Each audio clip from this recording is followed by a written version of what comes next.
Bien, chicos, volvemos entonces. Voy a compartir pantalla con ustedes.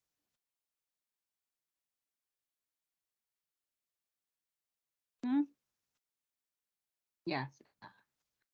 Muy bien, vamos a desarrollar este primer ejercicio de aplicación. ¿Ya? Así que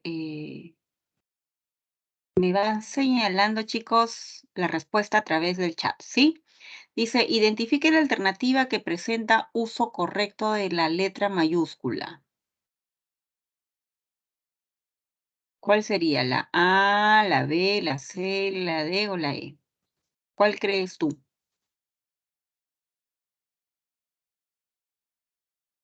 ¿Qué opinas?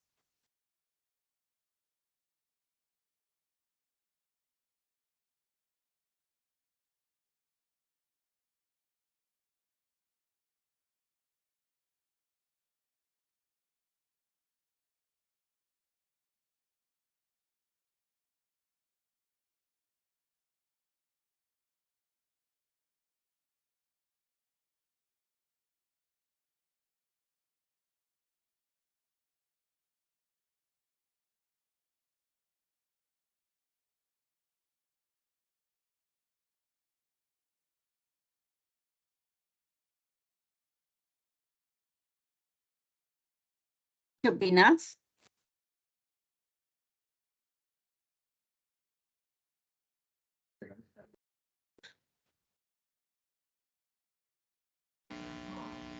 Bajo el televisor. La de profesora. A ver, me dices, el Papa Francisco expresó su solidaridad con el Perú. La palabra papa es un cargo, ¿no? Ajá, entonces la palabra papa estaría mal empleada. ¿Ya? Muy bien, descartamos la D, porque los cargos nunca van. A ver, veamos la letra A. Dice, a ver, por aquí déjame chequear qué más. Algunos me han dicho que es la C, otros me dicen que es la E. A ver, la C. Dice, el tigre de Bengala es una subespecie que habita en la India, ¿no? Claro, la palabra, Bengala, cuando decimos tigre de Bengala, ¿ya? Acá hay un detalle, ¿ya? Bengala no solamente es el nombre de una raza de tigre, sino que también es un nombre geográfico, ¿ok? Y como acá dice estoy haciendo referencia al lugar. Entonces, aquí hay un error. La palabra Bengala debió estar con letra mayúscula. ¿De acuerdo? Profesora, ¿cuándo no iría Bengala con mayúscula? Cuando vemos una frase como tigre Bengala, así como gato Angora. Las razas de los animales, ¿ok?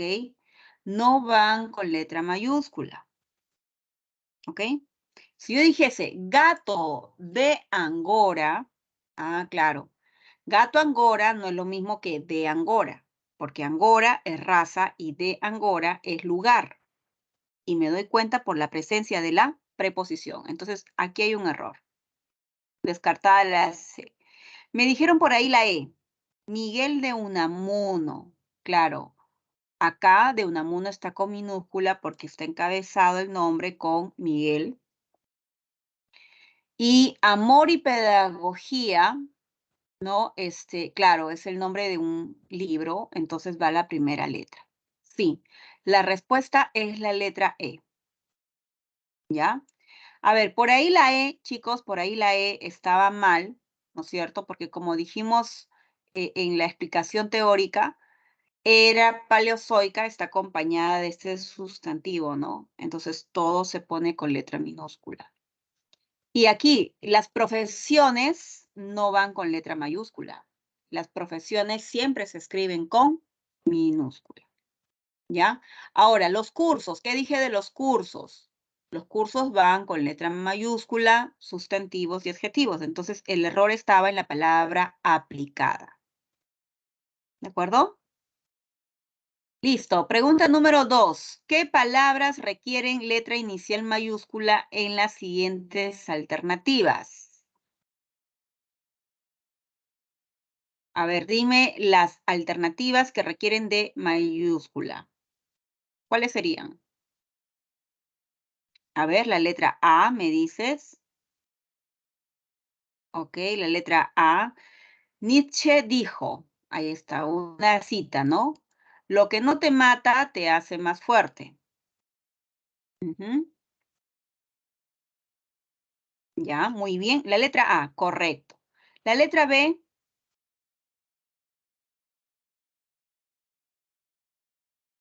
muy bien. Giselle, muy bien. Kaylee,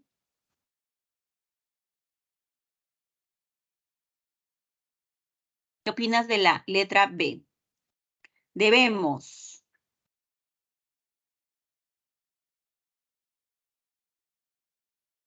Yo opino que Debe. la B está bien, que no La necesita B mayor. está bien. Ujú. Estaba pensando que debemos terminar el trabajo hoy, claro, ¿no? Porque hay una secuencia y una continuidad y como que lo puedes leer de corrido, ¿no? Ujú. Lo dejamos. La C, ¿qué opinas?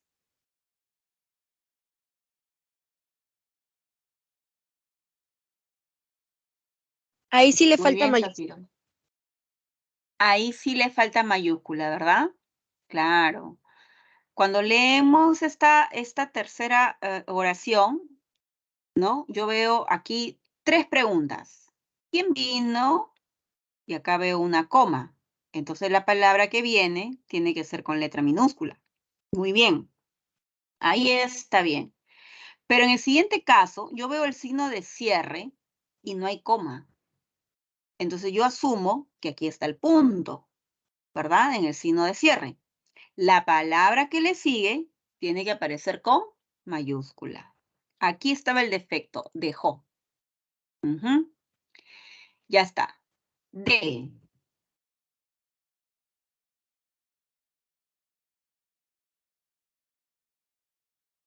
Ujú. Muy bien, Clarisa, muy bien.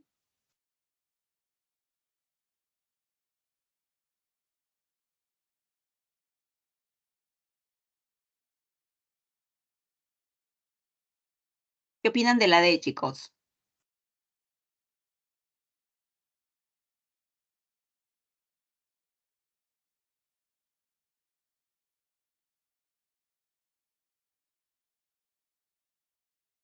El caso es que si lloviese, mejor no pensar en esa posibilidad.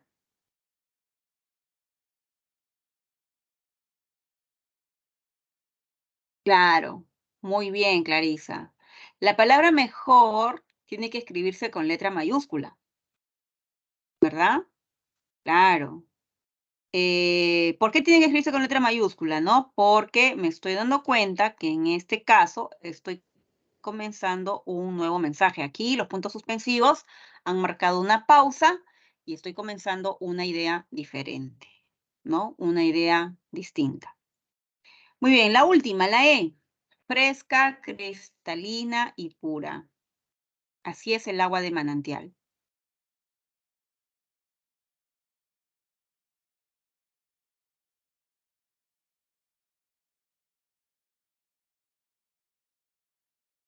Dice, está bien, ¿no? ¿Verdad, Zafiro? Sí, profesora, creo que porque después de los dos puntos, como no es un enunciado, o sea, como que alguien lo dijo, entonces normal, puede ser sin. Correcto. Claro, no es ni una cita textual como la A y tampoco es el encabezado de un documento, ¿no? Es una enumeración, lo que estoy viendo, una enumeración anticipada. Entonces lo dejamos tal como está. Muy bien, chicos, muy bien, Clarisa. Gracias, chicos, a todos por participar, por escribir, por encender su micrófono. Eso es bastante saludable de parte de ustedes, ¿ah? Los felicito. Bien, el siguiente tema que vamos a trabajar es el acento, ¿ya? Bien, ¿qué es el acento, no? El acento es un rasgo prosódico, es un rasgo oral, es un rasgo fonético, ¿ya? Que está asociada a la intensidad que le ponemos a un segmento de la palabra, a una sílaba. Entonces, cuando yo aprendo una palabra, no solamente aprendo su significado, ¿no? Aprendo la combinación de los segmentos vocálicos y consonánticos, sino que también aprendo a pronunciar la palabra, a acentuarla en consecuencia, ¿ya? Entonces, bueno, sucede que el español en ese sentido es una lengua bastante particular porque el acento puede ir recayendo en diferentes lugares, ¿ya? Por eso no pronunciamos igual nuestras palabras, las pronunciamos distinto, ¿ok? A veces ubicamos la fuerza de voz en el último, en otro lado, en otra sílaba, movemos, ¿ok? Por eso nuestras palabras se clasifican en estos 4 grupos, ¿no?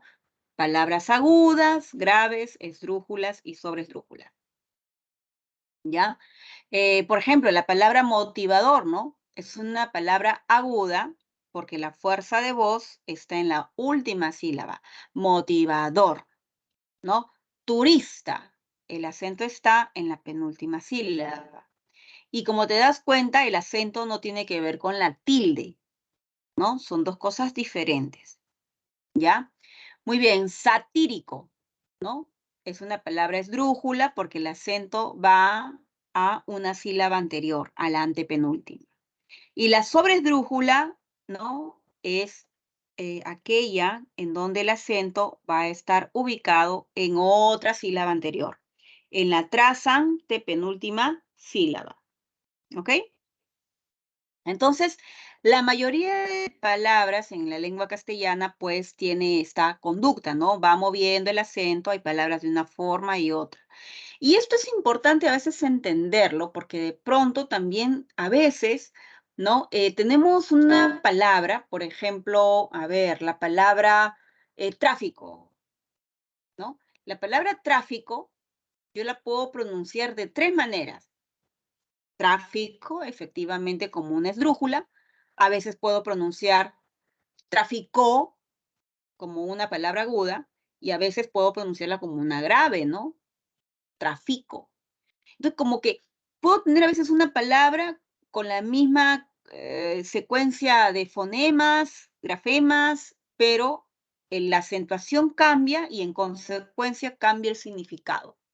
Por eso, en el castellano, es importante aprender a acentuar correctamente las palabras, incluso a colocar la tilde, porque esto permite marcar una diferencia, ¿no? Bien, ahora, el acento es útil lingüísticamente hablando bajo estos principios, ¿no? O sea, el acento me permite a mí construir el significado, asociar la palabra a un significado. Pero en otras ocasiones, el acento no tiene que ver necesariamente con una cuestión lingüística asociada al significado de la palabra en sí, sino puede ser una referencia cultural, una referencia dialectal. Me refiero a que, por ejemplo, los hablantes del español costeño no hablan igual o no pronuncian igual las palabras que los hablantes del castellano amazónico del Perú. ¿No es cierto? Una persona de la selva y una persona de Lima, ¿tienen la misma manera de hablar? No, hay diferencias, ¿verdad? Bien, esos aspectos que también son culturales, son sociolingüísticos, los vamos a observar en el siguiente videíto. ¿Ok? A ver, déjenme, por favor, mostrarles este videíto. Vamos a ver una parte del video, ¿ya? Vamos viendo cómo corre el tiempo. Es bastante interesante, ¿no? Porque a veces uno puede reconocer a una persona según la manera como habla, ¿no? Incluso darle un tratamiento se-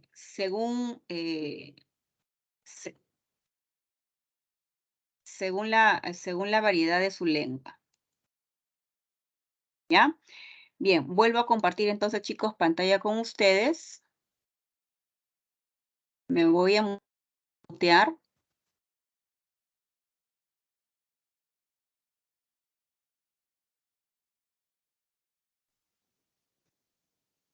identificamos un acento diferente, ¿viste? Eso mola, pero tío, ¿por qué todos decimos las mismas cosas de manera tan distinta? ¿Es que no hablamos el mismo idioma?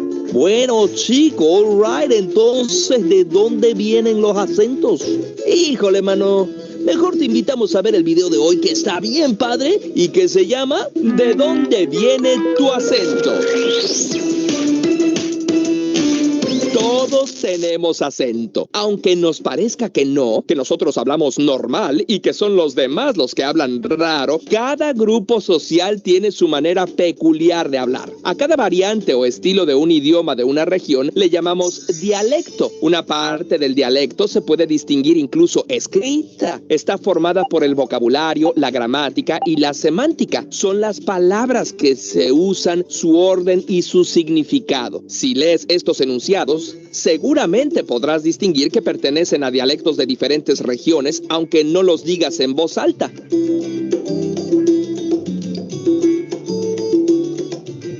Y si los leíste en tu mente con cierto tonito, esa es la parte fonética del dialecto. A esa, la parte que se oye, se le llama acento y está formada por la pronunciación y la prosodia, o sea, el ritmo, el tono y la acentuación. El ritmo es la velocidad con la que se habla y qué partes se dicen de corrido y en cuáles se hacen pausas. El tono tiene que ver con cuáles sílabas se hacen más agudas y cuáles más graves. Juntas, esas dos características nos dan el cantadito característico de cada acento. La la la la la la la la la la la la la la la la la la la.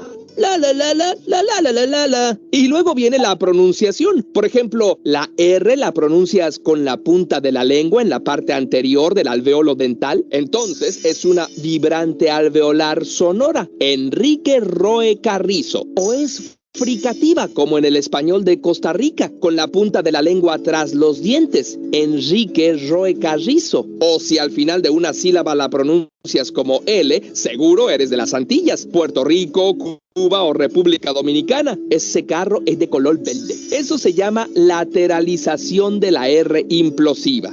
Y si eres de Argentina o Uruguay, seguro empleas el yeísmo rehilado. La Y y la doble L las cambias por SH. Así que una persona de esas tierras te puede invitar a andar a caballo en la playa bajo la lluvia. ¿Y cómo adquirimos esa fonética? Pues la vamos aprendiendo desde antes de nacer y durante los primeros años de nuestra vida. Poco a poco vamos reconociendo sonidos y esto forma senderos neuronales en nuestro cerebro. Así, a cada palabra que oímos le vamos atribuyendo un significado hasta que, más o menos a los 12 meses de haber nacido, comenzamos a hablar. Y lo hacemos inevitablemente imitando los sonidos que aprendimos de quienes estaban a nuestro alrededor. Sí, pero ¿por qué hablamos con diferentes dialectos?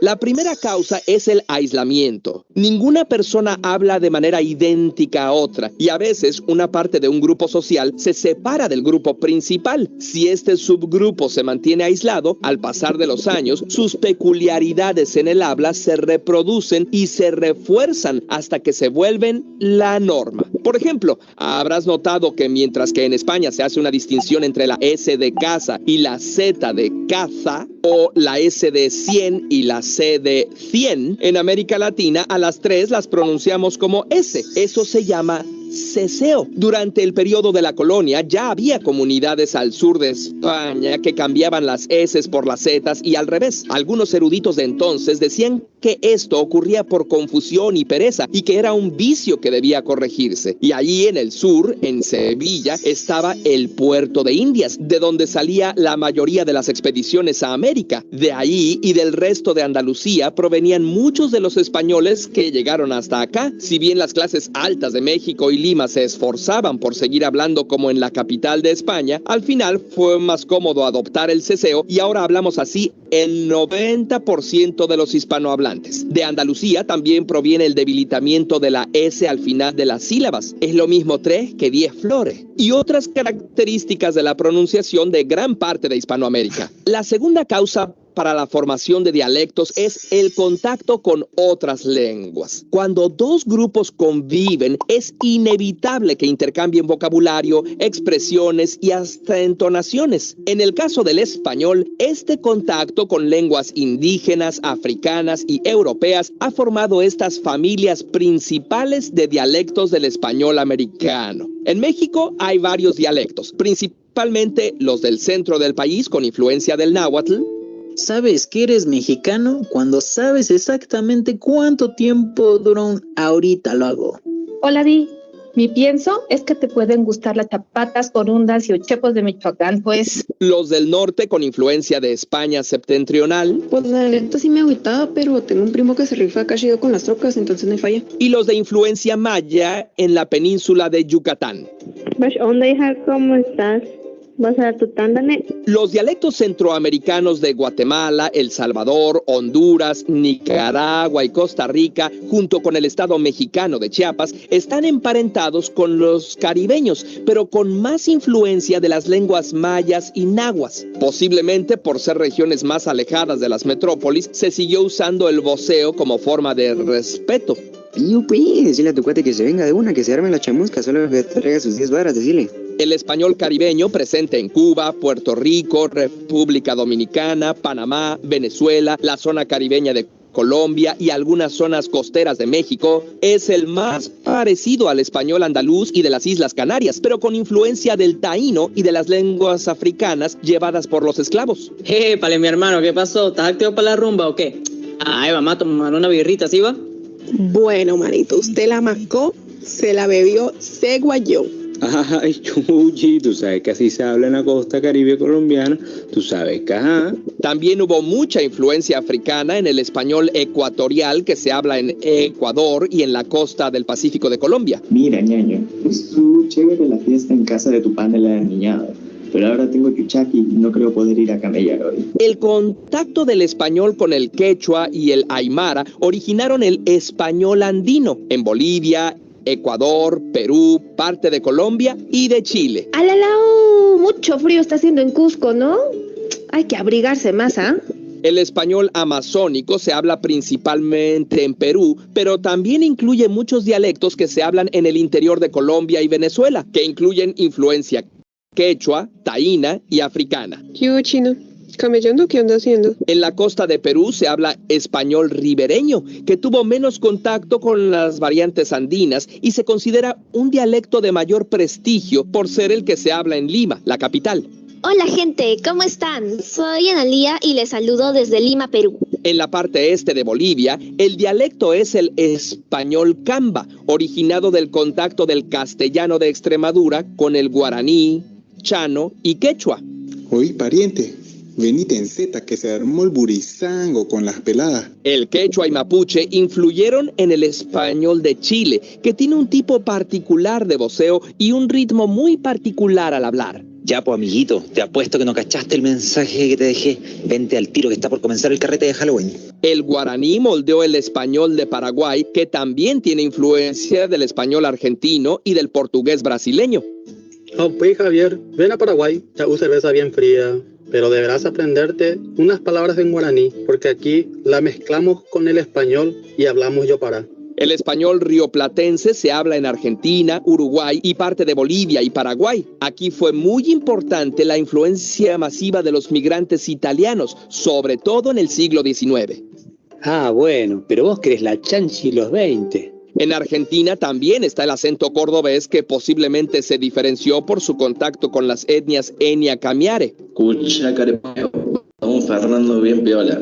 Aunque ahí hablan completamente otro idioma, tenemos que mencionar Brasil, cuya lengua oficial, el portugués, se originó como una variante del galaico portugués, del noroeste de la península ibérica, de donde salió también su hermanito, el gallego. Ey, ¿qué pasa, amigo? ¿Vamos a desfarrar o qué? Hoy lo invitas tú, ¿eh? El enorme territorio brasileño alberga 16 dialectos diferentes, con influencias de las lenguas indígenas, africanas y de países europeos. Nega, Toda bobiça. Queres, não queres, diz. Y claro, no íbamos a dejar fuera a la misma España, cuna de nuestro idioma. Ahí cada región tiene su modo de hablar, pero hay dos grandes zonas. La del norte, con influencias del idioma gallego, el vasco, el aragonés y el catalán, entre otros. El acento catalán es fácil de identificar dentro de España. Y la zona del sur, donde la lengua se ha prestado a más cambios con respecto al castellano antiguo. Hola, me llamo Giovanni, tengo 11 años, vivo en España, en Madrid, y veo curiosamente porque me parece muy interesante las cosas que cuentan y pues que me tengo que ir al cole. ¿Qué pasa, Illo? ¿Vamos al Bar de Alberto? Me debe una copa. Además de las variedades geográficas, los dialectos y sus acentos pueden variar por estratos socioeconómicos. Aunque vivan en el mismo lugar, no es igual el habla de una persona fresada de la Ciudad de México que el de una persona de bajos recursos de la misma localidad. También puede ser muy notorio el acento de una persona al hablar una lengua que no aprendió desde la niñez. Si al llegar a la pubertad no hemos estado en contacto con otro idioma, nos costará más trabajo reproducir los sonidos que no existen en nuestra lengua materna. En español, por ejemplo, no tenemos el sonido de la R en inglés, por lo que solemos pronunciarla más vibrante. Y también nos cuesta distinguir entre los fonemas de palabras como feel y fill, o shut y shot. Y tendemos a pronunciarlos igual al hablar en ese idioma, lo que nos da un acento típico que nos evidencia como hablantes de español. Y por cierto, no hay acentos mejores ni peores. Tampoco existe un español puro o superior. Aunque haya habitantes de Madrid, Bogotá, Lima o la Ciudad de México que aleguen que su modo de hablar es el más universal, la verdad es que simplemente son dialectos como cualquiera, pero que han tenido más difusión gracias a los medios de comunicación. También se ha buscado construir un español neutro, un intento con fines comerciales de unificar los dialectos usando el vocabulario, los ritmos y pronunciaciones más comunes de Hispanoamérica. Se usa sobre todo en el doblaje mexicano y colombiano de películas y series, pero, oh por Dios, hay ocasiones en que es demasiado evidente que nadie realmente habla así. ¿O acaso me equivoco? Tal vez es así, en verdad me equivoco. ¿Y tú? ¿Detectas el acento con el que hablamos en Curiosamente?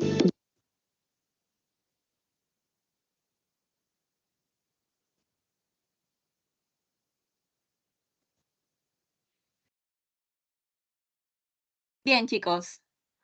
Ahí hemos visto entonces, muy interesante, ¿no? Esta variación que se nota de acuerdo a los lugares geográficos, ¿no? El acento de los hablantes, ¿no? De los hablantes de una misma lengua, ¿no? ¿Cómo cambia, ¿no? Qué rápidamente cambia la manera de hablar de los diferentes dialectos de la lengua castellana.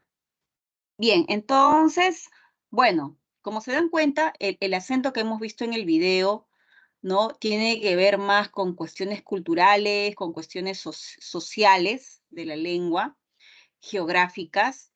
Y bueno, en este caso nos vamos a enfocar un poquito más en el acento desde el punto de vista del significado, construcción del significado en sí de la palabra. Bien, nosotros señalamos que en el español tenemos palabras que pueden ser acentuadas según reglas generales. ¿Y por qué le decimos reglas generales? Porque se aplican a la mayoría de palabras de la lengua castellana, ¿no es cierto? Ahí tenemos las agudas, las graves, esdrújulas y sobresdrújulas. Entonces, tú ya sabes que una aguda es aquella que lleva la mayor fuerza de voz en la última sílaba. Y para tildarla, yo tengo que observar sistema de vouchers su educativos. última, ¿Sí o no? su última letra, ¿ok? ¿Sí o no? Tengo que observar su última Chicos. letra. ¿Son ahí? Pues esperen, no los escucho. Perdón, los tenía muteados. Ya, sistema de vouchers educativos. A ver, creo que hay una interferencia. No.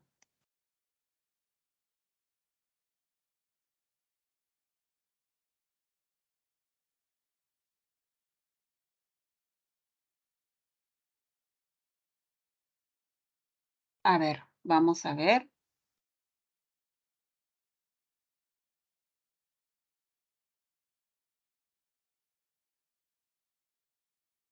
Ya, entonces estaba Ya, por a aquí, ver, ¿no? en primera, ¿por qué un A colegio ver, privado ¿qué es mejor? pasó?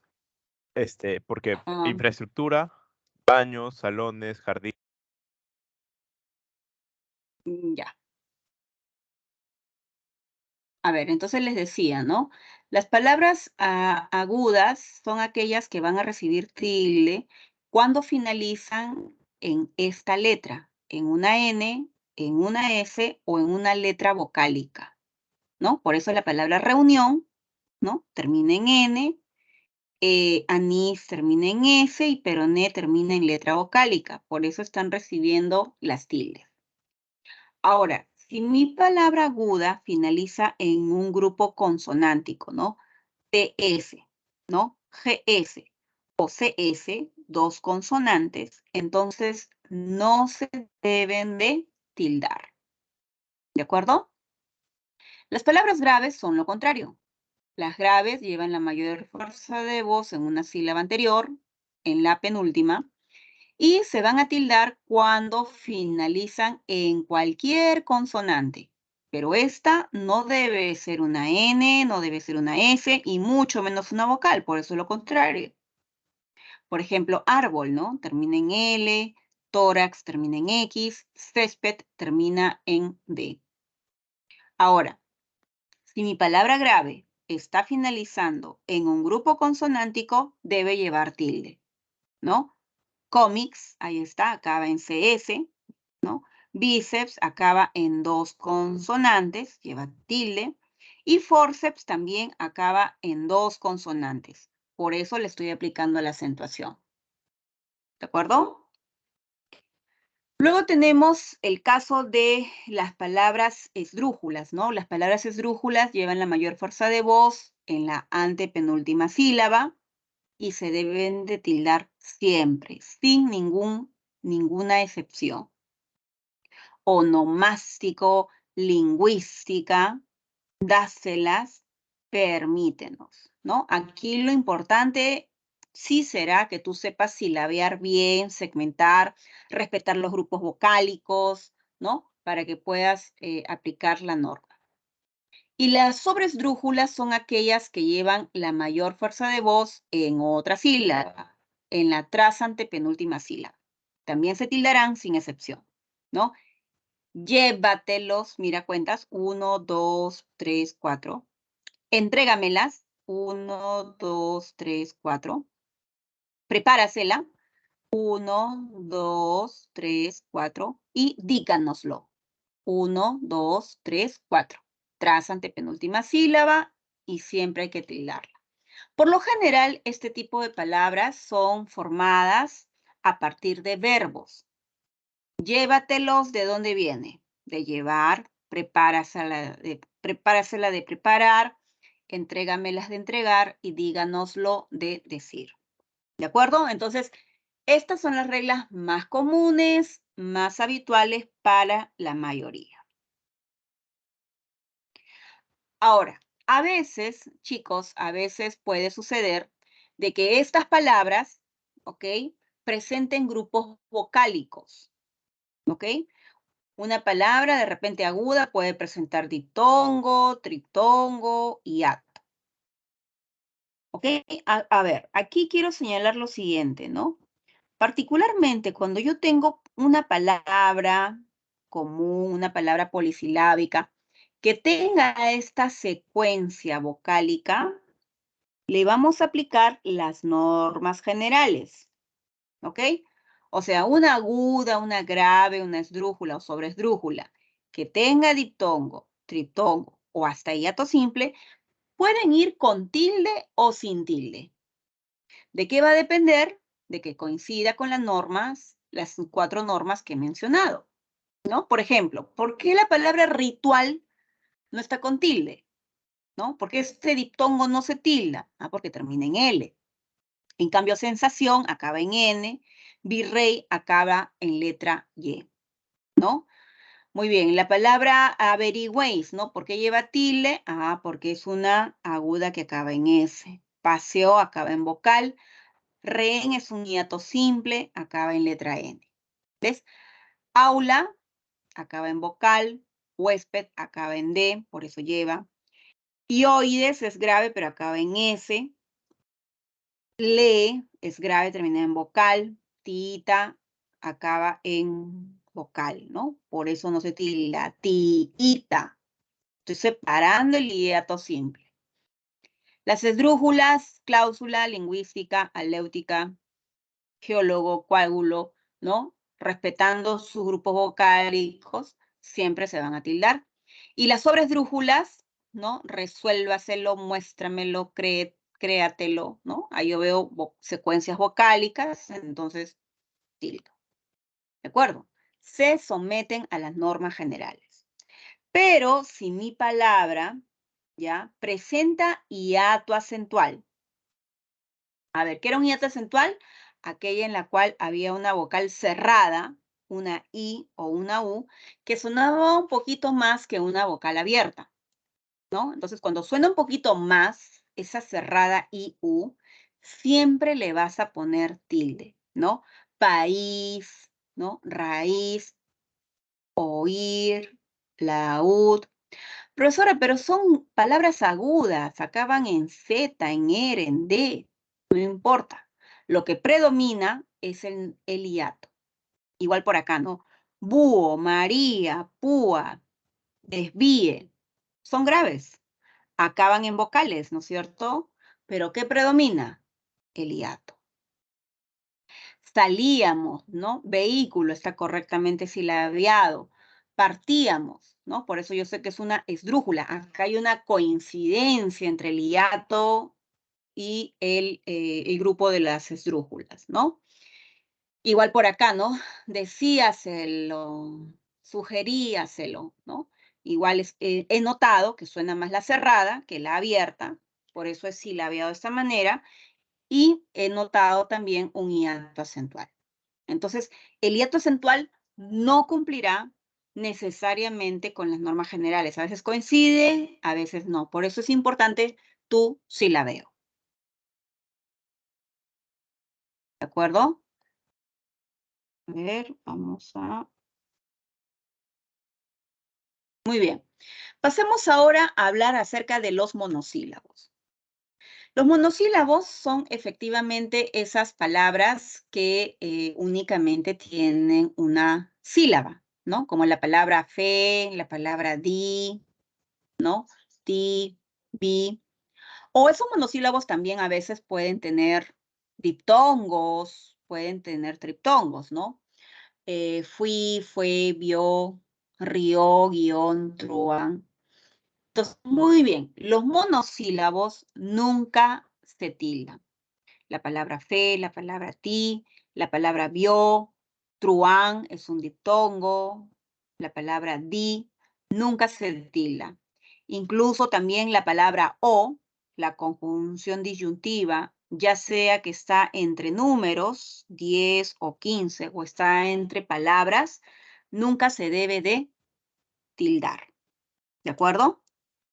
Ahora, solamente pueden tildarse cuando la palabra, el monosílabo, mejor, esté contemplado dentro de esta agrupación.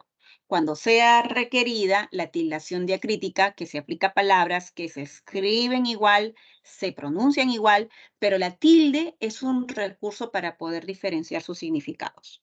¿Ok? Entonces, la palabra, por ejemplo, el, tú, mi, se acentúan cuando se refieren a personas, cuando es un pronombre personal, ¿no?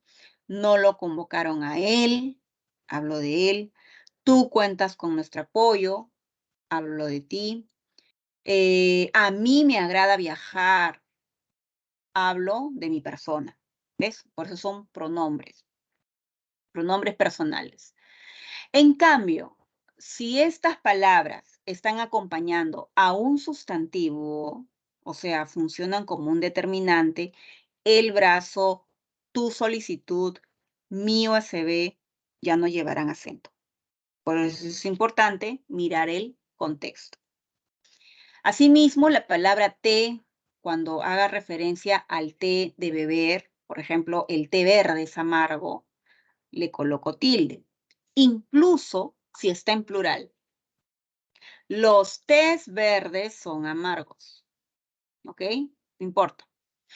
También ocurre con el pronombre personal, ¿ya? Con el pronombre personal te llamará, te hablaré, te buscaré. Ese te nunca se tilda, porque no tiene este sentido.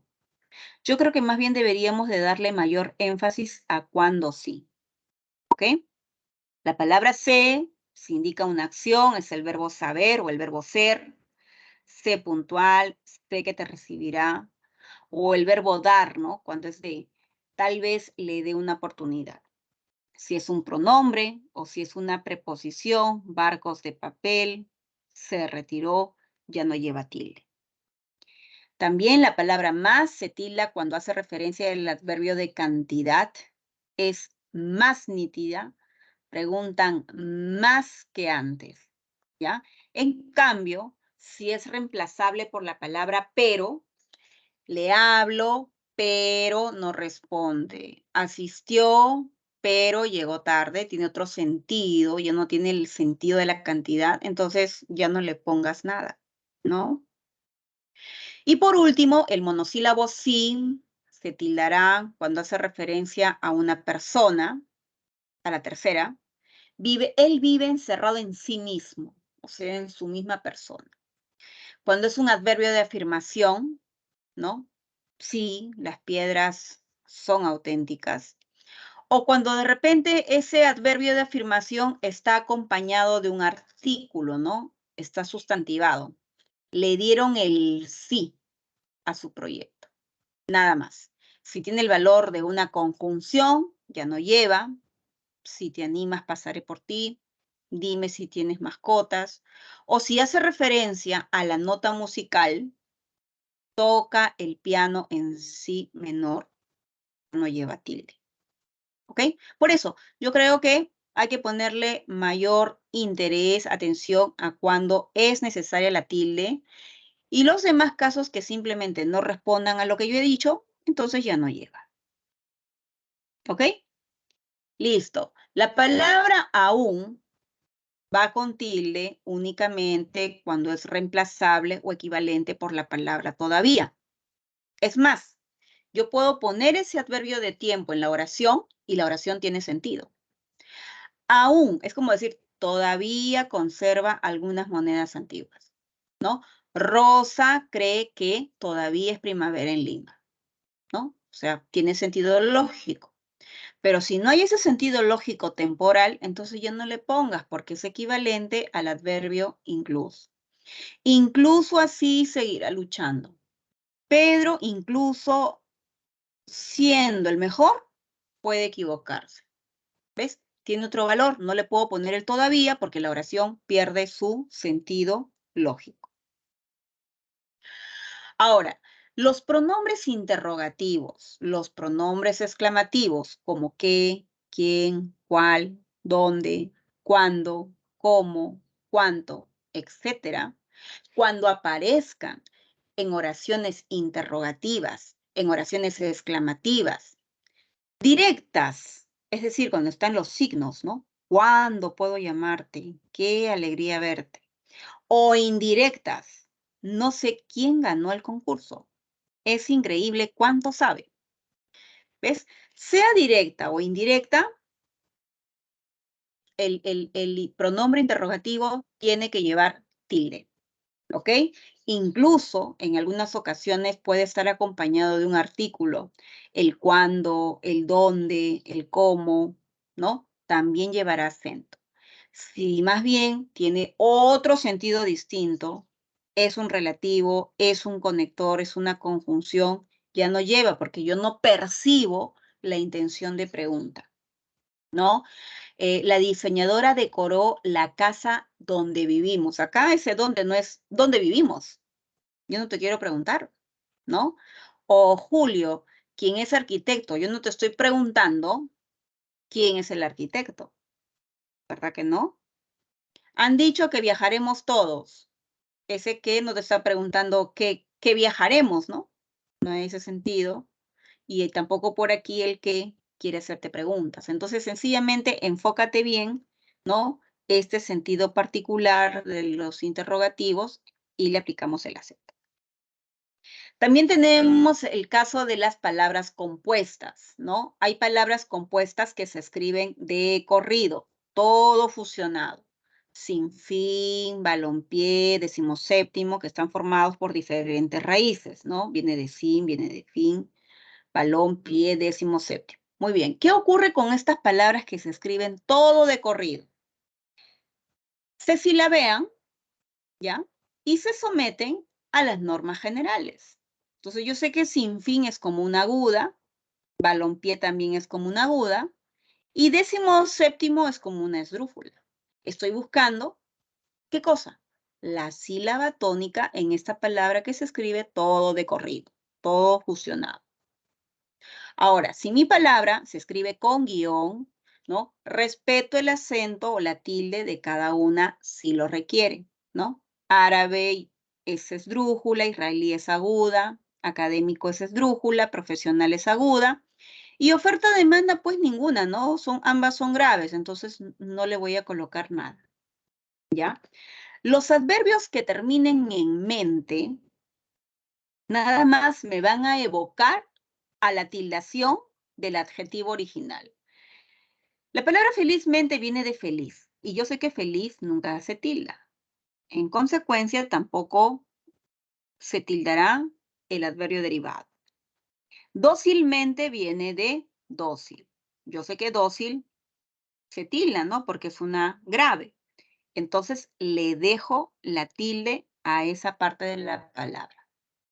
Eso en particular con todos aquellos que tienen este sufijo. Los verbos que presentan pronombres enclíticos, resbalóse viene de resbalar, tómaselas viene de tomar, y presentan estas terminaciones lo, se, las, silabéalas, y reconoce la sílaba tónica, ¿no? Resbalóse es como una grave, tómaselas es como una sobresdrújula. Entonces le respeto la tilde. ¿Ok? Muy bien, un detalle, en el caso de la palabra porque, tiene 4 opciones. Hay un porqué que se escribe separado y con tilde cuando hay una intención de pregunta, ¿no? ¿Por qué tardaron en llegar? ¿No? Estoy preguntando. O dime por qué lo sancionaron, ¿no? Pregunta. Ahora, si este porque es equivalente a decir por la cual, por el cual, ¿ya? Ahí se escribe separado y sin tilde. La razón por la cual te retiras es comprensible. Igual acá. Desconoce los motivos por los cuales no asistió. ¿De acuerdo? Escribo todo de corrido y sin tilde cuando es una conjunción causal. Me indica la causa de algo, ¿no? Se ejercita porque es saludable, ¿no? Brinda ayuda porque es solidario. En cambio, si está precedido de un determinante o un artículo, el por qué, su por qué, se escribe de corrido y con tilde. ¿Ok? Entonces, depende del contexto. Y muy bien, chicos, entonces aquí estaríamos terminando con la teoría, ¿ya? Y nada más nos quedaría revisar las preguntitas de esta semana número 3. Vamos a revisar solamente 4 preguntitas, ¿ya? Vamos a revisar 4 preguntitas. A ver.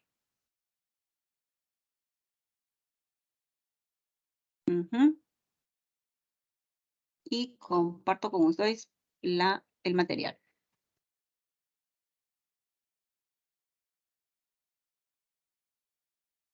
Bien, aquí están observando la pregunta número 4, ¿verdad?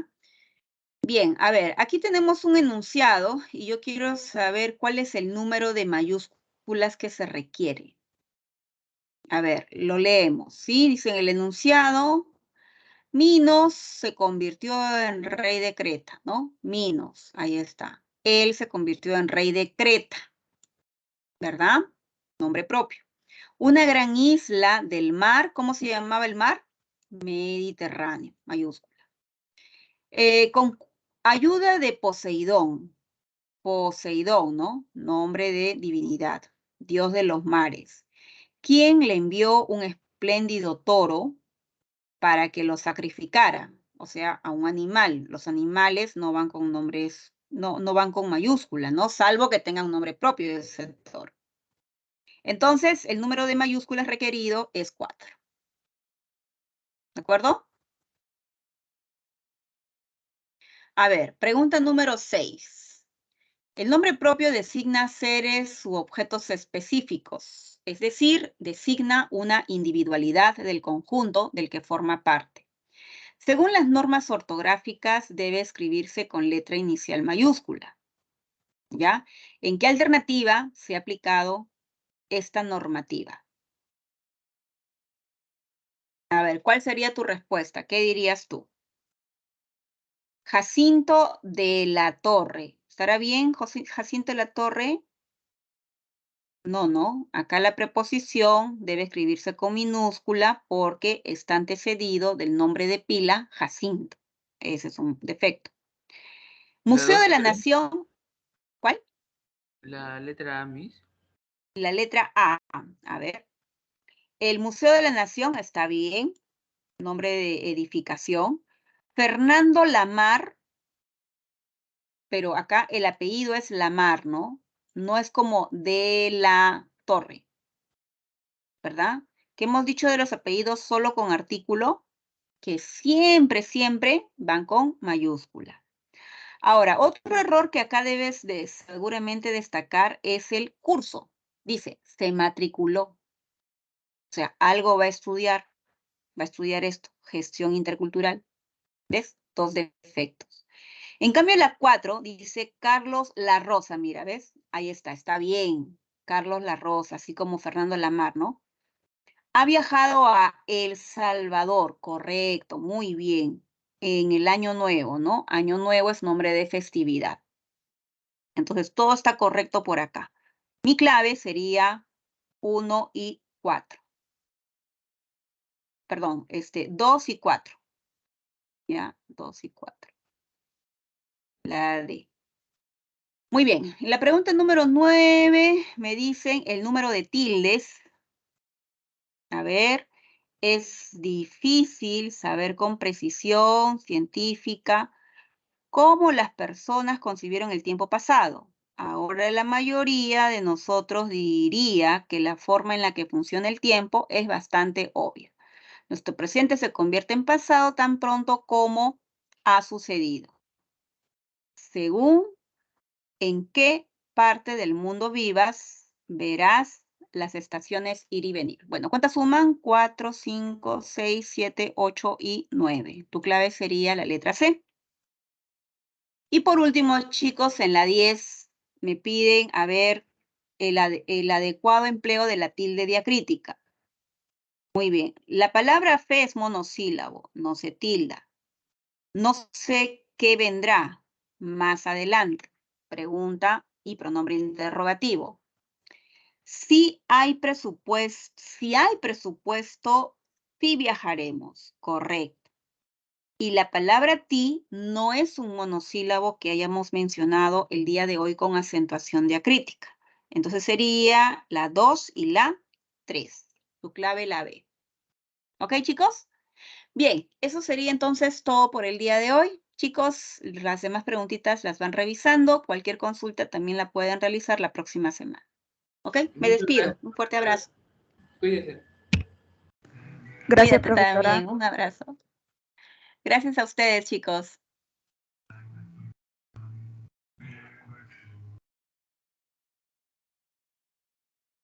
Hola, hola chicos, ¿qué tal? ¿Cómo estamos? Muy buenos días. Vamos a comenzar la mañana.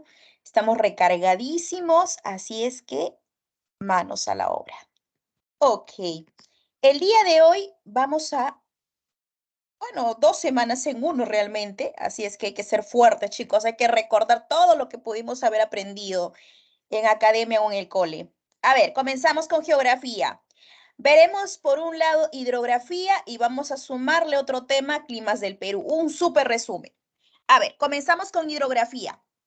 Presta mucha atención, voy a decir los datos más importantes.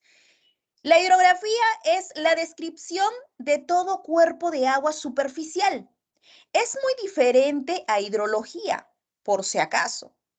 Hidrología. Profesora, ¿qué es hidrología? Ah, aquí se le va a sumar agua subterránea. Hidrografía no, hidrografía solo es agua superficial, lo que se ve. Pero en cambio, si yo quiero hacer estudios de agua subterránea, tengo que mencionar el término hidrología. Dentro de hidrografía se menciona el término vertiente hidrográfica. ¿Qué es una vertiente? Es el conjunto de ríos. Es un conjunto de unidades.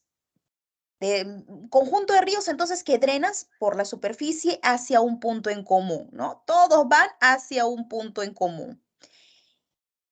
Dentro de la vertiente hidrográfica vamos a hablar de unidades hidrográficas. ¿Cómo se forma la unidad hidrográfica? Para la formación del área se da por los puntos altos donde circula el río, los puntos más altos. Justo en la vertiente de esos cerritos por donde cae, ahí, justo ahí vamos a formar el área. Bueno, dentro de la hidrografía o la vertiente hidrográfica, lo principal es el río, ¿no? Una corriente de agua natural desemboca y también no desemboca.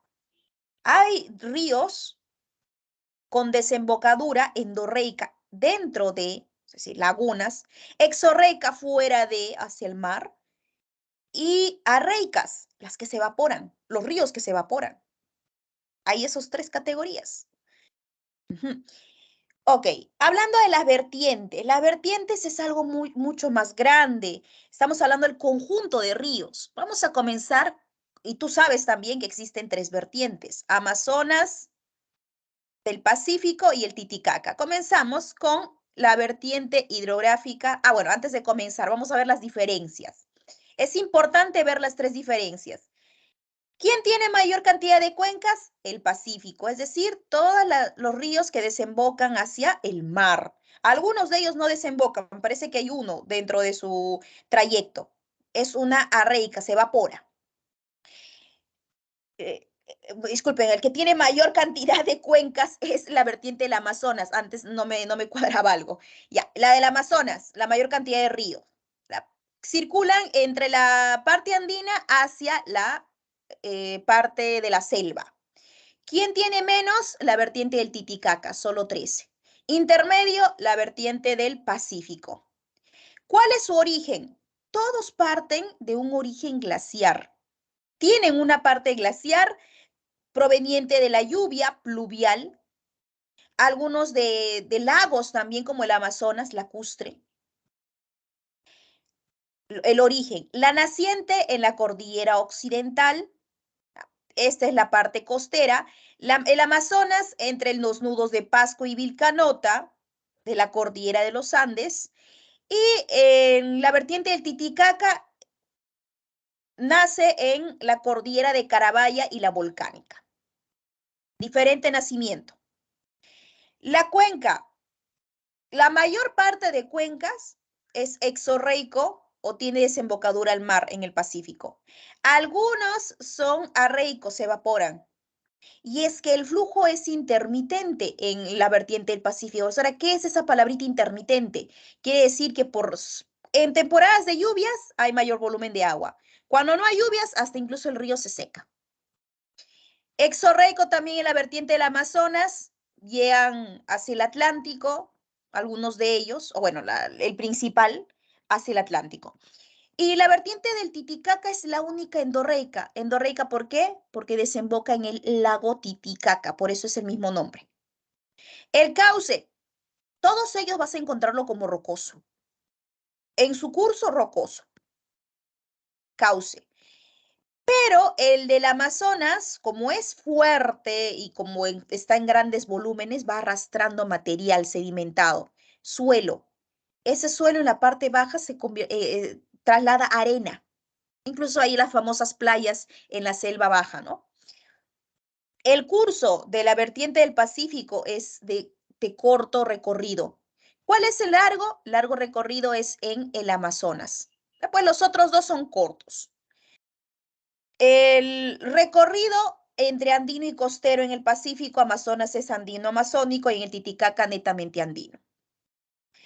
El régimen irregular, ya te lo había mencionado, regular en el Amazonas, todo tiempo del año hay agua, irregular también en el Titicaca, se seca por temporadas. El caudal en el Pacífico, como es irregular o intermitente, es poco porque se llega a secar. En el Amazonas es abundante, tiene una característica regular, y en el Titicaca también es poco, ¿no? Irregular, junto con el régimen viene el caudal, están de la mano. La escorrentía, según la pendiente, en el Pacífico es torrentoso en su paso. En el Amazonas es navegable, en realidad son torrentosos en la parte alta, no apto para la navegación. En la parte media y baja, en su curso como pendiente, sí puede aplicarse la navegación. En el Titicaca también, otro torrentoso. Si te preguntasen por ahí, ¿cuál de las tres vertientes puede ser navegable? Sin decirte incluso en qué curso de la pendiente. ¿En qué tramo de la pendiente? Tú vas a decir Amazonas. Los otros dos no son adecuados. Muy bien, ahí están las diferencias, chicos, entre las vertientes. Comenzamos a mencionar algunas, esto es necesario, a mí tampoco me gusta que sea tan memorístico, pero bueno, ya está. La vertiente hidrográfica del Pacífico, comenzamos con la parte Pacífico. Llega hasta, algunos desembocan al mar. Tumbes, ¿qué está en Tumbes? El proyecto Puyango. A ver, yo te voy a mencionar en este momento algunas represas de construcción. ¿Para qué, profesora? ¿Recuerdas que te dije que la vertiente del Pacífico era intermitente o irregular? Es decir, por algunos tiempos el volumen es alto, el caudal es alto, es grande, y en otros se seca, ya. Justamente por la época de estiaje o poco volumen de agua, se va a necesitar estas represas, almacenadores de agua. ¿Para qué? Con fin agrícola. Tumbes, hay un proyecto Puyango. El proyecto Puyango justamente habla del almacenamiento, del represamiento de agua. En Tumbes, el río Rímac, en Lima. A este sí lo conocemos. Esta vertiente, este río Rímac, tiene la mayor cantidad de población, ¿no? A nivel de todos los demás ríos. ¿Qué encontramos en el río Rímac? La represa de Yuracmayo. En el río Chiura, en Piura. Uy, alguien dejó encendido su audio, chicos. Ahí está un poquito la distorsión. En el río Chira, en Piura, se encuentra el reservorio San Lorenzo. Vamos a hablar de reservorios y represas, así es que con calma nada más, chicos. Estamos en la costa. El río Ica se encuentra el sistema Choclococha. Te voy a hablar una incidencia aquí en el Choclococha. Sabemos que Ica, por determinadas horas del día, no tiene agua. Si tú ves, profesora, no es mentira, yo sí encuentro agua en Ica. Es porque tienen los bidones en las azoteas, ¿no? En las azoteas de las casas. Ica, como no tiene agua, entonces trae agua desde el río Choclococha, de Huancavelica, y por eso hay ese trasvase, sistema de Choclococha. Chancay, en Lambayeque, se encuentra el reservorio de Tinajones. El río Majes en Arequipa, la represa Condorama es bastante conocida. El río de Jequetepeque en Cajamarca. Aquí, río de Jequetepeque tiene un nombre peculiar su reservorio. Se llama Gallito Ciego. Gallito Ciego. A veces les gusta preguntar por Jequetepeque. El río Chili en Arequipa, la presa de Aguada Blanca. El río Santa en Ancash, ahí se encuentra el proyecto Chinecas. Ahí ya no solamente hablamos de una represa, sino hablamos de un conjunto. Es un proyecto más grande. El río Tambo en Arequipa, ojo aquí, algunos se equivocan. Profesor, el río Tambo está en Huancayo porque hay un distrito que se llama Tambo. No, el río Tambo en este caso es de Arequipa. No vayamos a confundirnos. ¿Qué se encuentra? La represa de Pasto Grande. Estamos hablando entre sistemas, entre represas y proyectos, pues en caso de Santa, ¿no? A ver, seguimos. En la vertiente hidrográfica del Amazonas, dijimos que tiene la mayor cantidad de cuencas, 84 en su haber.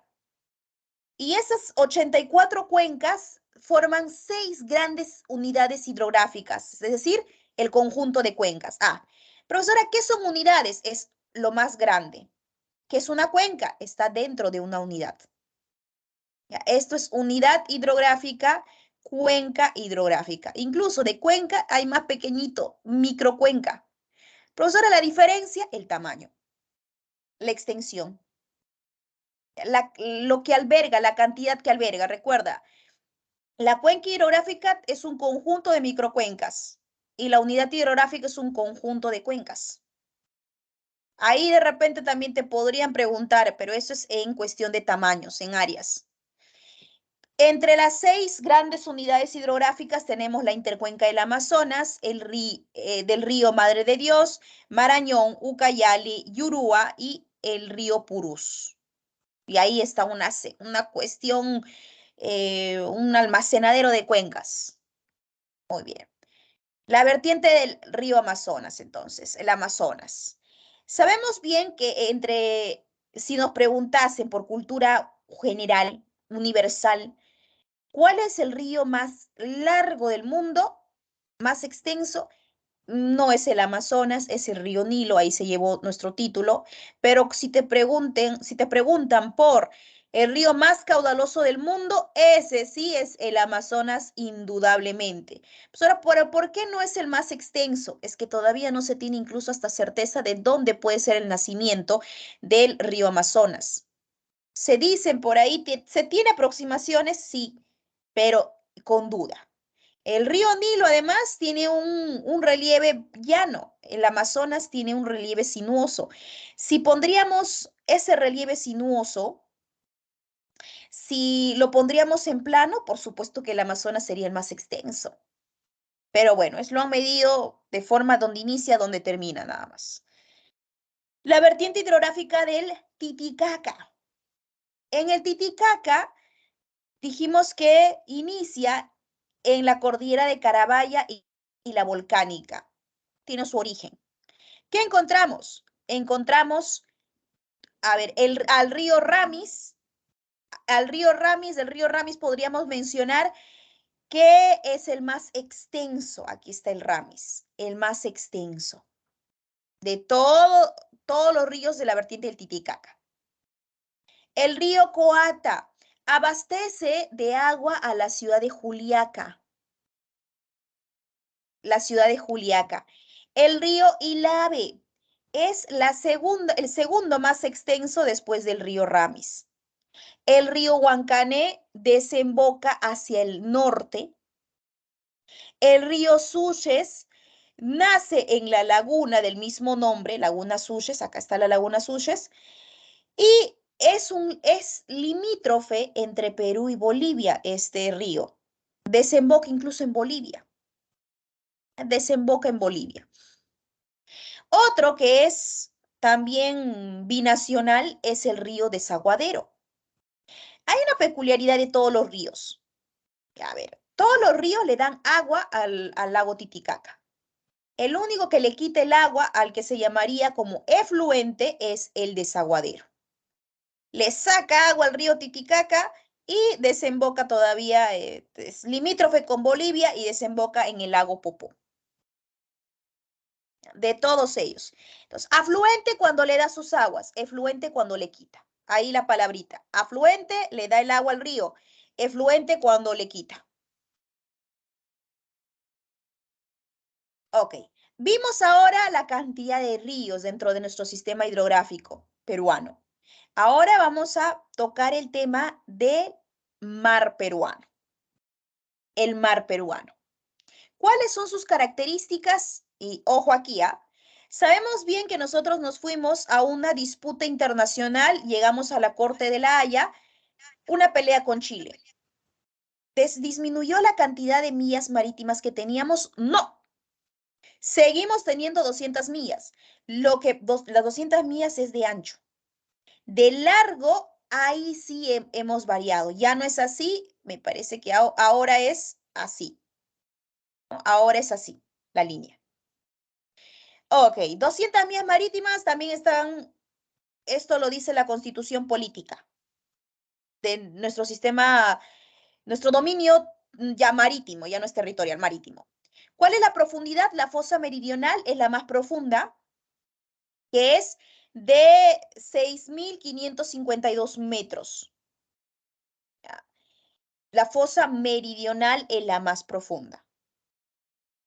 Profesora, ¿cuál es la fosa meridional? La meridional es la del sur. La del sur.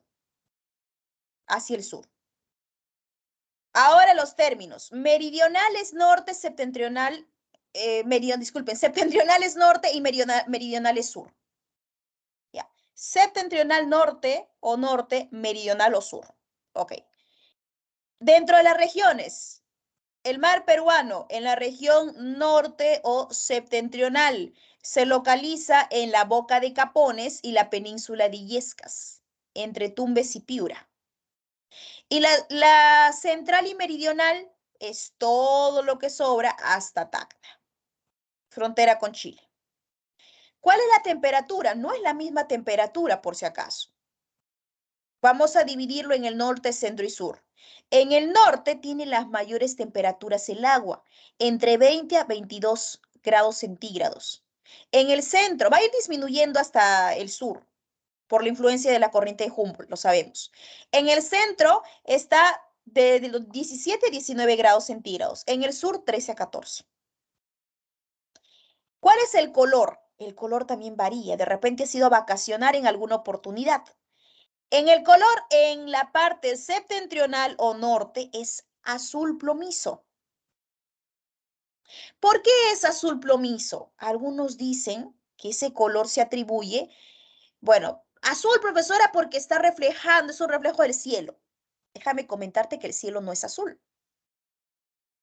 Es una, bajo la parte física y la óptica lo vemos azul porque hay un efecto óptico. Bueno, entonces descartado esa probabilidad de del que el mar refleja. Se dice que se debe generalmente por la descarga de los ríos. Y además de las precipitaciones que son más abundantes, son lluvias en sí en la parte norte, a diferencia del centro y el sur que son lloviznas. Es una llovizna. El color en el norte dijimos azul a plomizo y en el sur, en el centro y sur es verdoso. ¿Por qué verdoso? Si te preguntasen, ¿cuál tiene la mayor abundancia de peces? Es el centro y el sur. El color verdoso se le atribuye al fitoplancton. Abundancia de fitoplancton.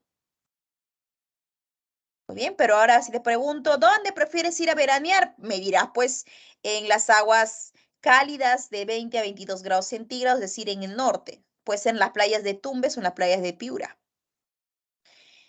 La salinidad va de 33.2 a 35.6 unidades prácticas de salinidad. Profesora, ¿el mar es salado? Sí, tiene un grado de salinidad. Trae un grado de salinidad.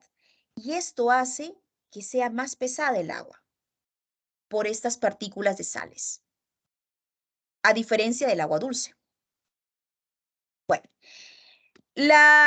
dentro del sistema de corrientes tenemos a la del Niño en la parte norte o septentrional, ahora que estamos aprendiéndolo, septentrional, voy a colocar aquí, septentrional. Son aguas cálidas por la temperatura del agua entre 20 a 22 grados, fluye de norte a sur. Y también tenemos la corriente peruana de aguas frías, viene de Humboldt, la corriente de Humboldt o de la Antártida, fluye de sureste a noreste, presenta dos ramales, la corriente peruana. La corriente peruana se divide en corriente costera peruana y la corriente oceánica peruana. Esta corriente, ¿cuál es la diferencia? Solamente es en latitud. Ya, en latitud. La corriente costera peruana va de los 78 grados oeste y la corriente oceánica peruana parte de los 82 grados oeste. Ya, solo es la latitud, nada más. Ya, hay la diferencia entre la corriente costera peruana y la corriente oceánica peruana. Ok. Ahí está el sistema de corrientes. Aquí creo que está, no, aquí no está, antes de avanzar. En la corriente del Niño no es la única. Se dice, profesora, ya viene el niño está cada año. Es algo natural. Otra cosa se le llama fenómeno, cuando es algo anómalo, fuera del usual. Corriente de la niña. La corriente de la niña es de las aguas frías. La niña es fría, el niño caliente. ¿Cuál es la ventaja y la desventaja? Creo que acá no está. Aquí estaba. No, no estaba. Ya, bueno. La corriente de la niña es algo positivo, en cierta manera, porque permite la pesca. Los pececitos salen hacia la superficie. Corriente del niño se sabe que es un poco más desastroso que la niña. La niña trae consigo lluvias, pero ya sabemos que las lluvias, bueno, no es tanto un sistema de lluvias como en la parte norte, las lloviznas. En la parte norte se intensifican las lluvias y eso generan inundaciones. Es bueno para ciertos cultivos como el arroz, pero para otros es perjudicial. El arroz podría estar muy bien en esta zona norte, cuando exista fenómeno del niño. Aparte, la salud del hombre también se ve deteriorada. El manejo de las cuencas. Estábamos hablando justo de cuencas. ¿Por cuándo existe? ¿Existe esto? Sí, incluso tenemos normatividad. Esto es para la forma de administración del recurso hídrico. El agua es básica para la vida, para el hombre también, para los animales y también para la agricultura, para el sistema económico. Por eso es que se habla de manejo de cuencas. Es decir, una cuenca está formada, está bien delimitada, sí, hay que saber distribuirla, aprovecharla económicamente. Ese es un manejo. Vamos a planificar el desarrollo de esa cuenca. Tomar medidas para conservarla, porque algunas cuencas no se encuentran bien, ya están contaminadas. Para eso se hacen monitoreos para ver qué grado de contaminación tiene esa cuenca. Porque recuerda que en su curso, en su trayecto, hay el asentamiento de personas, asentamientos sociales, y consumen el agua de alguna u otra manera, a veces de manera directa el agua o de manera indirecta, que es por medio de empresas de prestadoras de servicio de agua potable. El objetivo, el uso racional, prestar uso racional al agua para el hombre y para el aprovechamiento económico. Muy bien, ahí está el manejo de cuencas. Por otro lado, no solamente se habla para planificar bien nuestro territorio nacional del manejo de cuencas, sino de la gestión de riesgos. Queremos encontrar dónde potencialmente puede darse un peligro. Y del peligro, la vulnerabilidad. El manejo de riesgos es una ecuación matemática entre peligro por vulnerabilidad y el resultado son los riesgos. Peligros, zonas donde se evidencian o se van a manifestar fenómenos naturales. Vulnerabilidad es si existe o no población, ¿qué existe? De repente, ecosistemas también pueden haber. Entonces, solo se queda en peligro si es que no existe vulnerabilidad. Peligro. Pues ahora, ¿se da peligro en un lugar? ¿Vive alguien? No. ¿Hay ecosistemas? No. Entonces, es normal, no pasa nada. Pero hablamos de riesgos cuando sí va a haber una población afectada. Eso es riesgos. ¿A cuánto va a perjudicar? A 100 casas, 100 personas. Riesgo. ¿Para qué queremos identificar estos riesgos? Para prevenir o mitigar. Mitigar, ojo, acuérdate que con esto, mitigar es minimizar. Disminuir el impacto. Prevenir o minimizar el impacto de estos fenómenos naturales frente a la población, o que le va a hacer a la población. ¿Cómo mitigamos los desastres? A través de un buen ordenamiento territorial. ¿Qué es el ordenamiento? Es decir, aquí no puedes asentar porque es un potencial peligro. No asientes ahí. Aquí no puedes cultivar porque es un potencial peligro. Ordenamiento territorial. Aquí industria sí te puedes colocar porque no está la población cercana para que si en todo caso se va a contaminar, no se perjudique. Estabilización de laderas. ¿Cómo puedo mitigarla? ¿Qué es una estabilización de laderas? Es cuando, a ver, un cerrito, debido a la precipitación constante que yo sé que ocurre en ese lugar, va a deslizar, si puede de repente hasta formar huaicos. ¿Cómo estabilizo esta ladera? La estabilizo colocándole mallas de cobertura vegetal, así como pasa en la costanera, en Lima. Estabilización de laderas. A veces se plantan no solamente vegetación baja, sino la cobertura forestal. Las raíces de las plantas hacen que evitan que se desprenda muy rápido. Se definen las zonas no aptas para la habilitación urbana, para la habitación urbana. Dice, aquí no puedes asentar porque aquí van a haber zonas de huaicos. Estoy protegiendo vidas. Pero como el hombre va más allá de lo vivo, dice, no, voy a asentar y en algún momento el Estado me va a dar mi título de propiedad. Y es así como ha venido asentándose en el Perú. Y por eso se tiene gran cantidad de damnificados o muertos. Pero a partir del año 2019, el Estado se lava las manos, porque la Constitución, es cierto, decía proteger la vida dentro del territorio. Se lava las manos porque sale una ley donde dice, una vez que exista un plan de prevención de riesgos, si la población sabe de esto y aún así decide asentar, no es asunto del Estado. El Estado ya ni siquiera está encargado de darle título de propiedad porque no va a ser admitido. Es algo bueno. Construcción de presas reguladoras. A ver, como el caso de inundaciones. Se sabe que los ríos se desbordan en muchas oportunidades. ¿Cómo podemos hacer presas? Uno de ellos, un sistema, es como una resbaladera, crear como una resbaladera hacia el río.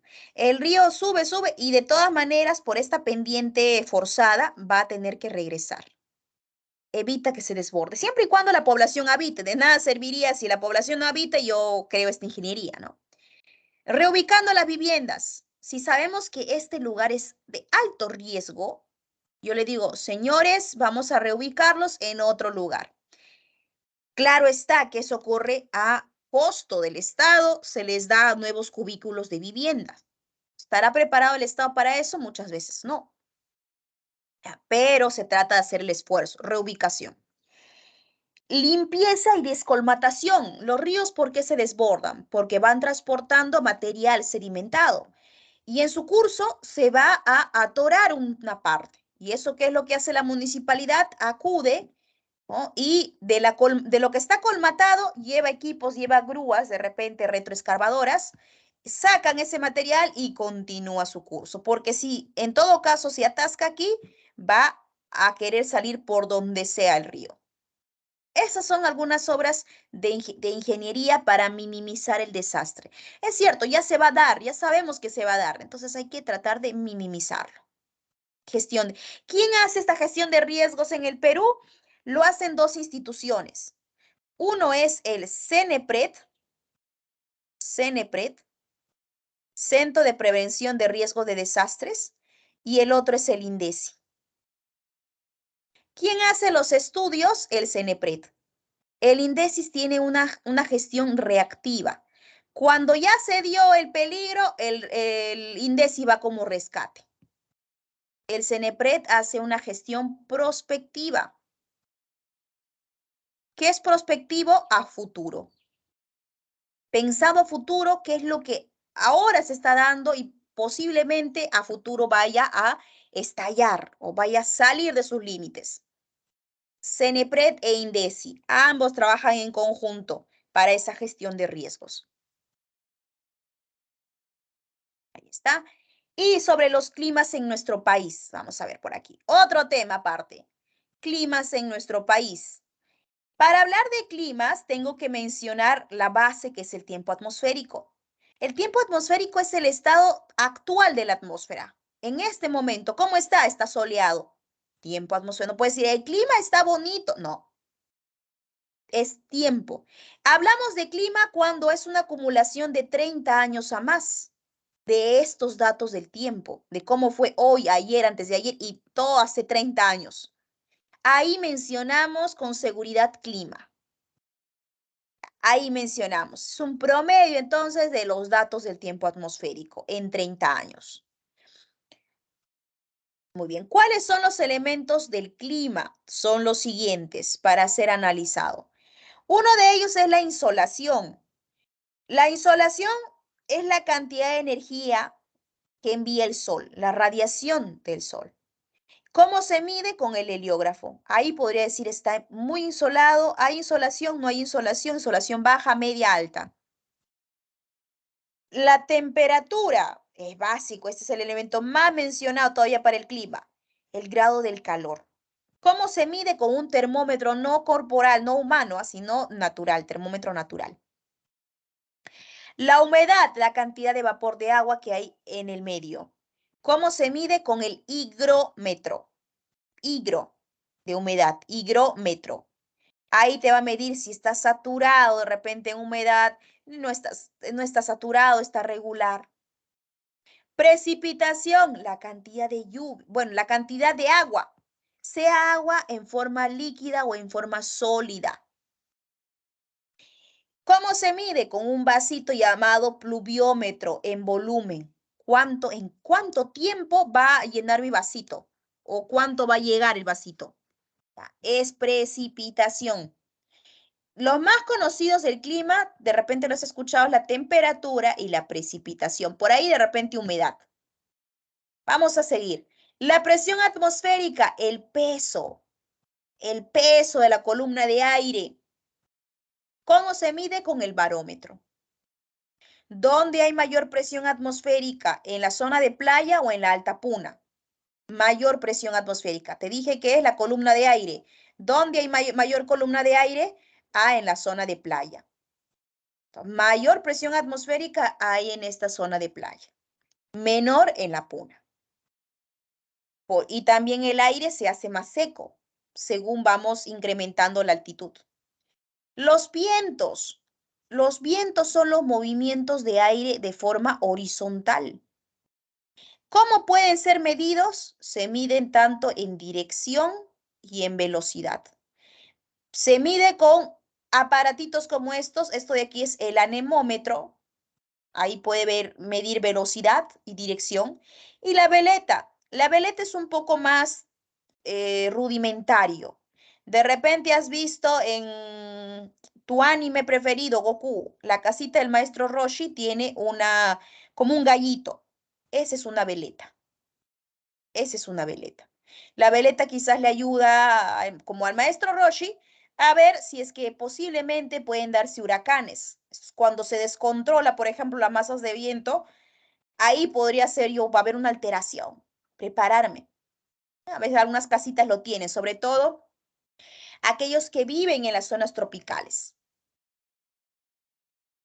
Factores climáticos en el Perú. ¿Cuál determina la variación? La cordillera de los Andes. Es una barrera natural. Barrera, ¿por qué? Vientos por un lado y ausencia de vientos en otro lado. O lluvias en un lado, ausencia de lluvias en el otro lado. Modifica las condiciones tanto de temperatura y humedad, esta cordillera de los Andes, esta barrera natural. Otro factor climático, la corriente marina, las corrientes marinas, la corriente peruana o la de Humboldt y la corriente o contracorriente ecuatorial. Contracorriente ecuatorial o corriente del Niño es conocido. Aguas frías y aguas calientes. En la corriente peruana, en esta zona, se da la inversión térmica. La inversión térmica. La inversión térmica. Es una zona principalmente donde no hay temperaturas tan elevadas en realidad. La inversión térmica. Y en la contracorriente ecuatorial, ¿qué hay? En esa zona hay mayores lluvias. Zona de mayores lluvias. Mayores lluvias en la época de verano. Esa es la gran diferencia. Y en cambio en la zona centro y sur, en la zona de la corriente peruana o la de Humboldt, hay lloviznas. Lloviznas, mayor contenido de humedad también en esta zona. Otro elemento o factor natural, vamos con el tercero, los vientos fríos.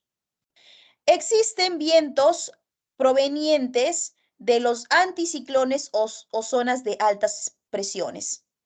Anticiclones, alta presión, así te vas a acordar. Anticiclones o alta presión y ciclones, baja presión. Los vientos fríos provienen de zonas de anticiclones. Aquí tenemos un anticiclón, el del Pacífico Sur, y otro anticiclón del Atlántico Sur.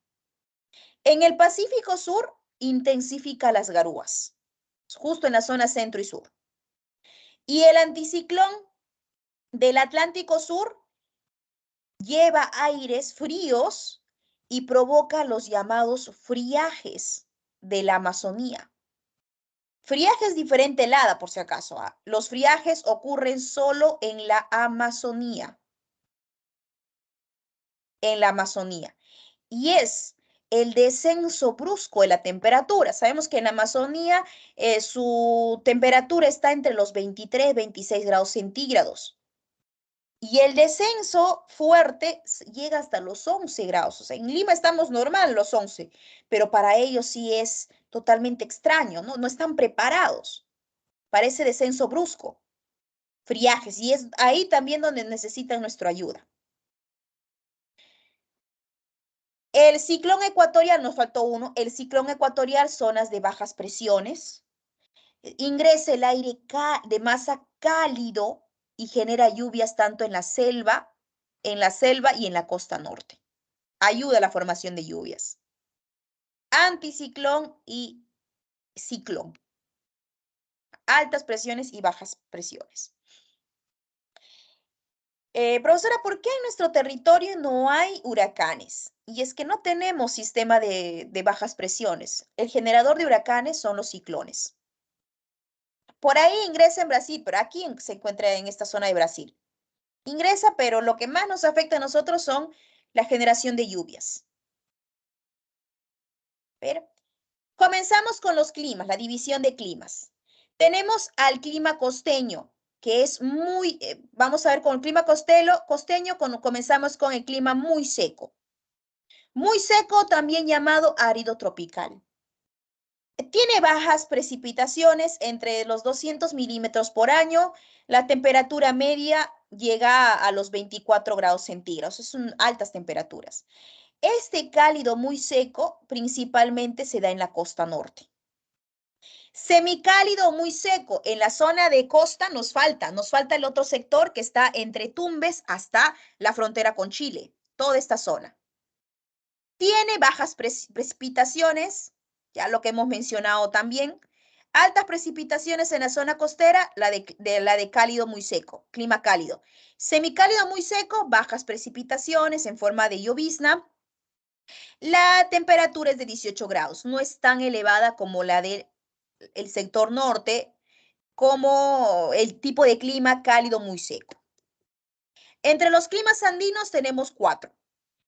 Aquí viene, desde la parte más baja, vamos a ir de la baja a la alta. El clima templado subhúmedo, frío, y de frío su superlativo frígido y el superlativo todavía de frígido, gélido. El clima templado subhúmedo está en esta zona, por elevación.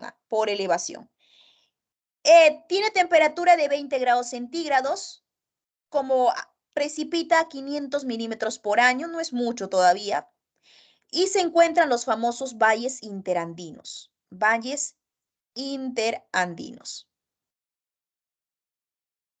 Es muy común este tipo de clima para los valles interandinos. Luego, en el clima frío, va descendiendo la temperatura, 12 grados centígrados. ¿Qué se encuentra en el clima frío? los valles mesoandinos. Medias, mesoandinos. En el clima frígido, el superlativo de frío, ahí se encuentran las zonas altoandinas o altiplanicie, vamos a colocarle. Altiplanicie. Ya los climas son totalmente bajos, 6 grados centígrados. La precipitación se mantiene. En el clima frío era 700 milímetros por año, en el clima frígido también. Ya se da la presencia de precipitación sólida. En el clima gélido, ahí ya la temperatura es bajo cero. Las precipitaciones solo son sólidas, son las altas cumbres. ¿Dónde hay la mayor insolación solar entre estas tres? En el clima gélido. ¿Por qué? En todo cuerpo blanco, el ingreso de la radiación solar refracta o refleja. Y es por eso mismo que en esta zona de clima gélida tiene la mayor insolación. Y no es la única. En zonas de arena también, vamos a ver, como en estas de aquí, donde está el desierto, también tienen mayor insolación. Tanto en zonas de arena y en la presencia de nieve.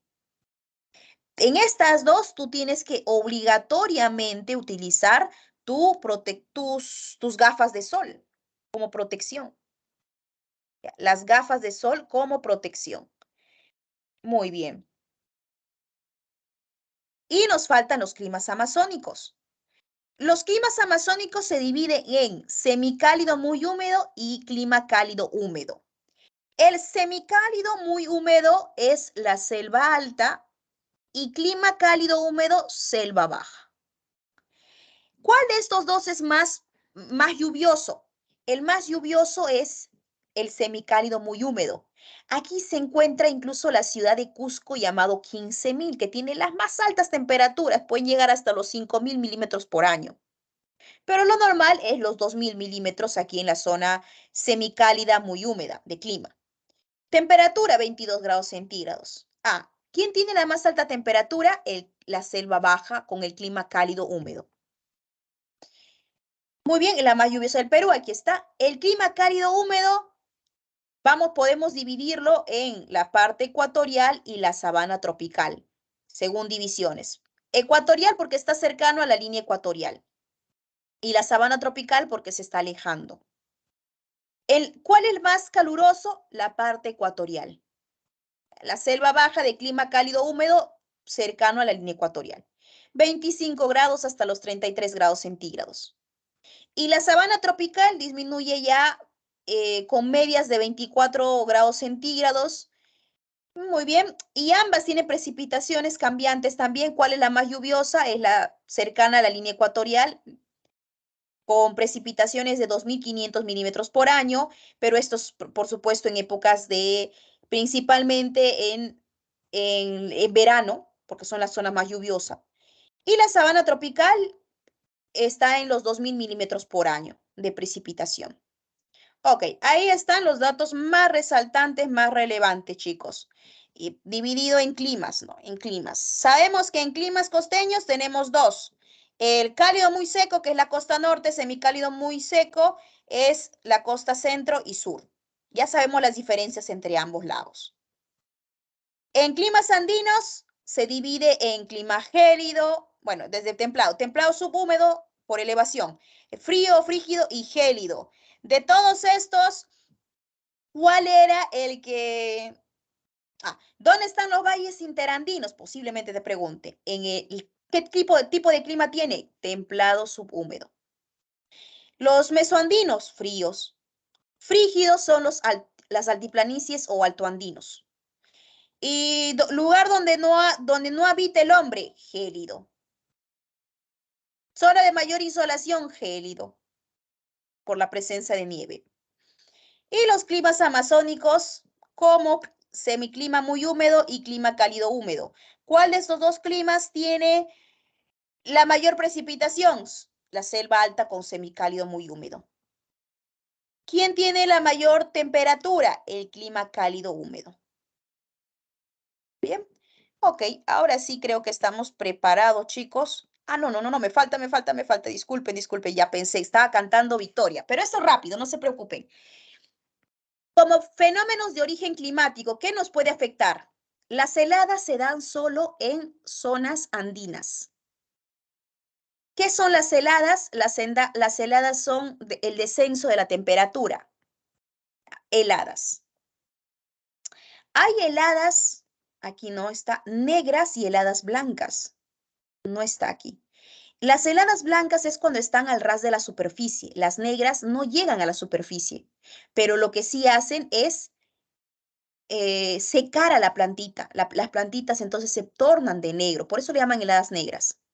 No llega a las blancas sí llega a la superficie. Por ejemplo, esto es una helada blanca. El friaje se presenta en la Amazonía, ya te lo indiqué, debido al anticiclón del Atlántico Sur. Está originado por masas de aire frío ya y disminuye la temperatura hasta los 11 grados centígrados. Las inundaciones, desborde de los ríos, cuando las lluvias sobrepasan la capacidad de almacenamiento del río. El río se desborda y genera esto. Estas son pérdidas económicas. Se alarma también el sector de salud. El sector de salud, ¿por qué? Porque ya sea que les da entre gripe hasta neumonía y también la inundación del agua genera vectores infecciosos. Huaicos, desplazamiento de material consolidado, es decir, arrastre de material suelo, entre suelo y roquitas, y es por la presencia de la precipitación constante. Esto tiene que darse, por supuesto, en zonas elevadas, ¿no? Donde hay pendiente, los huaicos. Miren por aquí, esto genera el huaico. Todo en su paso, arrastra todo en su paso, destruye todo en su paso. La sequía, ausencia de precipitación. Por un lado, estamos sufriendo con demasiada precipitación y la sequía es cuando hay nulidad de precipitación. ¿Qué sucede? Algunas áreas, algunas zonas, son zonas áridas, están preparadas para no tener precipitación por determinado tiempo, pero cuando sobrepasa el tiempo, va muriendo algunas especies, a pesar de que tienen capacidad de albergar agua por largas temporadas. Esto poco a poco va agrietando el suelo y la va desertificando también las sequías. Las sequías. Me parece que así me sigue faltando. Ya, me faltan 2 diapositivas nada más. Este debía estar arriba. Uy, disculpen chicos, no sé por qué se movió esto. Pero bueno, cuando estábamos hablando de los ríos, estábamos hablando de las corrientes marinas, hablábamos del Niño, ¿no? Del Niño. Variación y de cada ciertos 3 años aparece el fenómeno en sí. Entonces, la fase de calentamiento se le llama el Niño y el fase de enfriamiento la Niña. Consecuencias del Niño.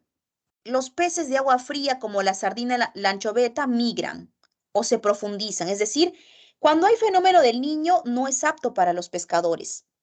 No hay pesca. Algunas especies incluso migran hacia las zonas de agua cálida. Se da el incremento de la temperatura del aire. Afecta a algunos cultivos como el algodón, pero beneficia a los de arroz por las abundantes precipitaciones. Las consecuencias de la Niña son problemas económicos en todo el mundo, no solo en el caso peruano, y algo beneficioso es que incrementa la pesca. Ya te lo había mencionado, pero bueno, recapitulando. Ok, ahora sí estamos listos para las preguntitas de geografía. Ahora te las paso. Un momentito. A ver, ahora sí. Ingresa por favor unos minutitos para responderlo. A ver, en este momento. Aquí voy a estar atenta.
Ay, sí, chicos, estamos en break. Disculpen, me olvidé de dar el aviso.